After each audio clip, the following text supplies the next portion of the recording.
US President Donald Trump has put forward new demands for a peace deal with Iran, calling for Tehran to pay compensation for deaths and damage linked to wars, attacks, and protests. The demand marks a new escalation in the negotiations and could further complicate efforts to reopen the Strait of Hormuz. Trump said Iran could pay for damage over what he described as a 50-year period, including compensation for civilian deaths and US military personnel killed in the region. He also said Iran should be held responsible for deaths and damage in Lebanon, Syria, Yemen, and Gaza. Mr. President, in addition to this big announcement, you've also been posting about Iran today opposing their latest demands. You said this last round of talks was Iran's last chance before decapitation. So what now? What comes next? You'll find out. Are you still, are massive escalation, is that still on the table? Well, we have that, certainly that ability if we want to do that. Yeah, you'll find out. You said you're low-keying it with them, that you're semi-negotiating. No. What exactly does that mean? Well, they asked for reparations, you might say, or they asked for money for the damage that we've done. I said, that's a good idea. Well, we're going to ask for money for the damage they've done over a 50-year period. Whether you go SS Cole or whether you go all of the people that were so badly hurt, so badly wounded or killed, many thousands of people, and maybe damages for the 52,000 protesters over the last 4 months that were killed in Iran. We think their family should get damages for killing their person or their child or mother, father that were protesting. It's at least, it was 52,000 a month and a half ago.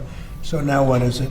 So if there's damages to be paid, I think Iran should pay those damages. The demand comes after Iran called for compensation for wartime damage, an end to US sanctions, and an end to military threats as conditions for reopening the Strait of Hormuz. The two sides had agreed to a preliminary peace deal in June, but the agreement has since broken down. Iran and Oman are now working on an arrangement to establish new shipping routes through the Strait of Hormuz. Iran says the agreement is in its final stages, although several technical issues remain unresolved. Tehran has also made clear that the strait will not fully reopen unless Washington meets its other conditions. The dispute is significant because the waterway carried around a fifth of the world's oil and liquefied natural gas supplies before the conflict began. The uncertainty has already pushed oil prices higher, with crude settling around 5% higher on Monday as hopes for a quick reopening of the strait faded. Trump is also facing pressure at home to bring the conflict to an end, particularly as high fuel prices become a political issue ahead of the US midterm elections. Meanwhile, a new report says Trump was secretly moved to a smaller US military aircraft during his departure from Turkey last month after an Iranian threat. The Washington Post reported that Trump had initially boarded the older Air Force One in Ankara, but was then secretly transported by an airport catering truck to a C-32A military aircraft.